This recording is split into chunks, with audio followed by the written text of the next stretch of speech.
Halo semuanya, kembali lagi di channel Radio Asta. Bulan Agustus adalah bulan kemerdekaan bagi kita semua masyarakat Indonesia.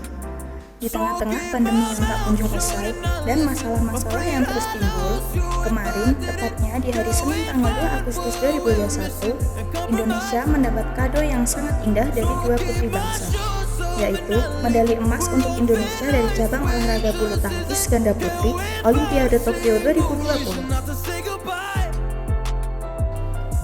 Greysia Poli dan Apriani Rahayu. Ini adalah kado terindah untuk Indonesia mengingat kondisi di Indonesia sekarang yang sedang tidak baik-baik saja. Berikut Radio Asta akan mengulik kisah salah satu dari dua putri bangsa kebanggaan Indonesia yang telah memberikan kado terindah untuk Indonesia.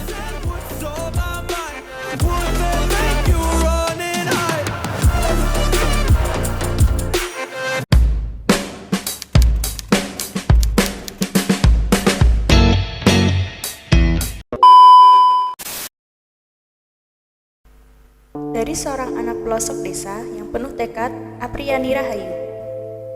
Apriani Rahayu lahir di Kabupaten Konawe 29 April 1998. Adalah pebulu tangkis Indonesia spesialis ganda putri dan ganda campuran ketika junior. Di level senior, ia menjadi pembulu tangkis spesialis ganda putri. Ia merupakan peraih medali perunggu ganda putri kejuaraan dunia 2018 di Tiongkok serta Asian Games 2018 di Jakarta. Apriani terlahir dari pasangan Amiruddin dan Siti Zauhar. Namun, Ibu Apriani telah berpulang pada tahun 2015 silam. Tidak ada yang mudah bagi masa kecil Apriani Rahayu yang lahir di pelosok desa Lawulo, Kecamatan Anggaberi, Kabupaten Konawe, Sulawesi Tenggara itu. Hari-harinya dipenuhi dengan latihan fisik dan teknik dari seorang guru yang sangat berharga, yaitu ayahnya sendiri, Amiruddin. Amiruddin bercerita, prestasi yang ditorehkan sang putri hingga meraih medali emas di Olimpiade Tokyo 2020 tidaklah mudah, berliku, terjal, bahkan penuh dengan hinaan dan cemoohan orang. Namun, Amiruddin mengatakan, hinaan demi hinaan tersebut justru menjadi cambuk bagi dirinya, utamanya Apriani Rahayu. Dia bersama almarhum Ibu Apriani pun terus memberi dukungan kepada sang buah hati. Dimulai sejak usia 3 tahun, Apriani Rahayu sudah mulai memegang raket. Minat dan bakat Apriani tersebut diturunkan dari sang ibu yang dulunya atlet bulu tangkis. Sang ibu, Siti Zauhar, semasa hidup kerap mewakili dinas untuk bertanding. Namun kala itu, sang ibu hanya memberinya raket bekas. Menurut Amiruddin, sang putri memang sudah memperlihatkan talenta sejak kecil, sebelum masuk sekolah dasar. Boleh dikata, Apriani belum lancar bicara sudah bermain bulu tangkis, ujar Amiruddin. Amiruddin mengatakan, saat kecil, Apriani sering bermain bulu tangkis menggunakan raket yang dimiliki almarhum ibunya. Namun, dia menggunakan raket bekas tak layak pakai kala masih anak-anak, karena belum mampu untuk membeli raket baru. Seiring berjalannya waktu, minat dan potensi putrinya itu semakin kelihatan. Mereka pun membelikan raket untuk Apriani. Tak sekadar raket, halaman rumah pun disulap menjadi lapangan bulu tangkis seadanya. Di belakang rumah beralaskan tanah, sang ayah membuat tempat latihan dengan garis lapangan menggunakan batang pohon pinang. Setiap hari, Apriani akan berlari sejauh 10 km untuk melatih fisiknya. Ayahnya memantau Apriani yang berlari menggunakan sepeda motor. Bahkan terkadang, Apriani disuruh mengikuti laju sepeda motor ayahnya.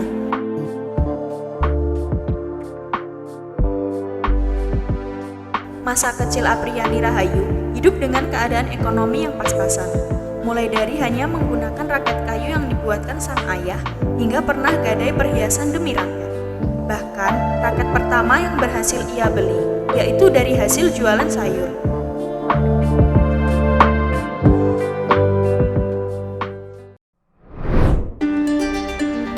Apriani Rahayu mulai mengikuti turnamen sejak usia dini. Dengan bakat dan potensi yang dimiliki putrinya, kata Amiruddin, Apriani mulai mengikuti turnamen bulu tangkis saat masih usia dini. Sekitar tahun 2006, ada seorang guru yang mencari bibit atlet untuk mewakili kecamatan bertanding tingkat Kabupaten Konawe. Kala itu, Apriyani kemudian dibawa ke sekolah untuk dilatih dan diuji oleh gurunya. Gurunya pun menilai Apriyani layak mewakili kecamatan untuk turnamen tingkat kabupaten. Saat turnamen tingkat kabupaten itulah Apriyani menorehkan prestasi pertamanya di dunia bulu tangkis.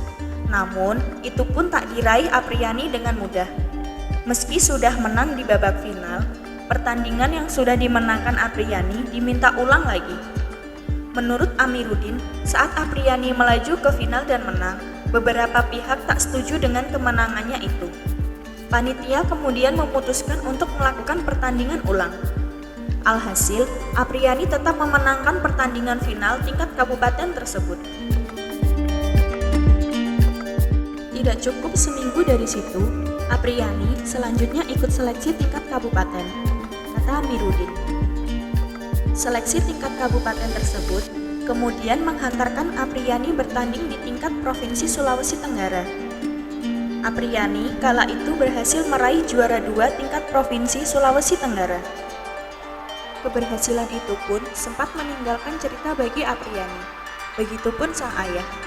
Menurut Amiruddin, saat itu ada pihak yang menawarkan kepada Apriyani agar mengalah sebelum pertandingan berlangsung. Dengan diiming-iming imbalan bakal dibelikan baju dan sepatu baru.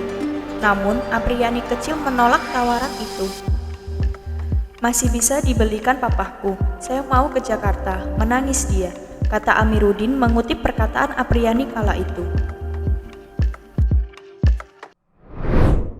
Pada tahun berikutnya, Apriyani kemudian mengikuti Pekan Olahraga Daerah atau Porda Konawe Selatan.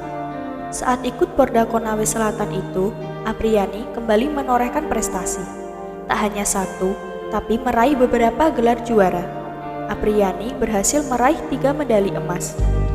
Dia ambil medali emas semua, di tunggal putri, ganda campuran, dan ganda putri, kata Amiruddin.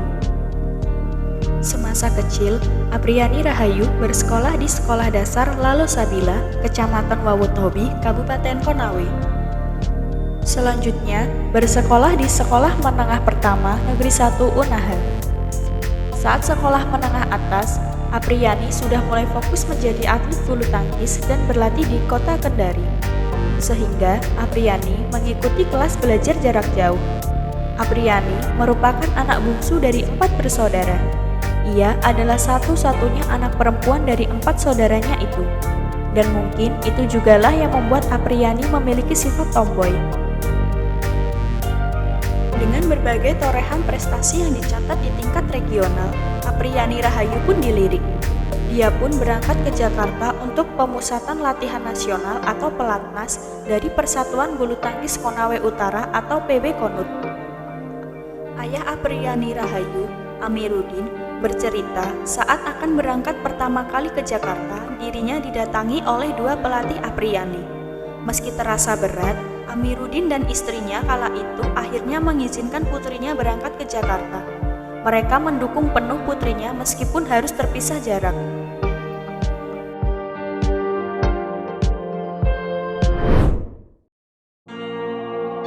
Momen duka pun dirasakan Apriyani Rahayu pada 10 November 2015 silam. Sang ibu yang selalu memberi dukungan berpulang untuk selama-lamanya. Momen duka itu pun diterima Apriyani saat tengah bertanding mewakili Indonesia. Kala itu, Apriyani sudah berada di lapangan untuk bertanding di Peru, Amerika Serikat. Kabar duka kepergian sang ibu pun sempat menunda pertandingan itu untuk beberapa saat. Pelatih memberitahu wasit untuk mengabari Apriyani yang sedang bertanding jika ibunya sudah tiada. Hal itu tentu menjadi pukulan berat bagi Apriyani mengingat sosok ibunya yang selalu memberinya dukungan ini harus berpulang. Namun, hal tersebut tidak menghalangi tekad dan mentalnya sebagai juara. Alhasil, ia berhasil memenangkan pertandingan tersebut.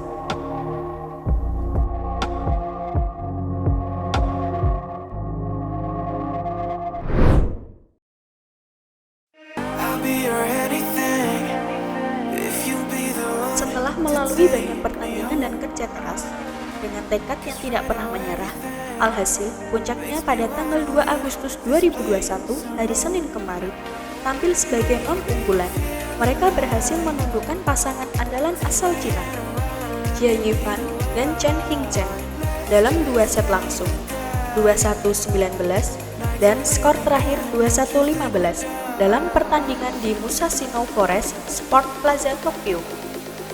Apriani Rahayu dan Greysia Poli berhasil menorehkan sejarah baru di mana untuk pertama kali ganda putri Indonesia tampil di babak final dan langsung mempersembahkan medali emas sejak badminton dipertandingkan di Olimpiade pada 1992. Sekaligus menjadi medali emas tersebut sebagai kado terindah untuk Indonesia di bulan ulang tahun Indonesia yang ke-76.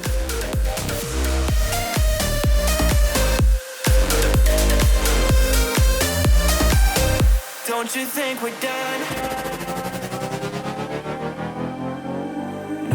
Itulah tadi kisah singkat di balik keberhasilan Apriani Rahayu yang tidak pernah menyerah dengan keadaan meski banyak rintangan. Kita sebagai warga Indonesia patut bangga dan mengapresiasi apa yang telah Apriani Rahayu dan Greysia Poli persembahkan untuk Indonesia. Radio Asta pamit undur diri dan jangan lupa like, subscribe video ini, nyalakan notifikasinya juga ya. See you dan berkah untuk orang-orang baik.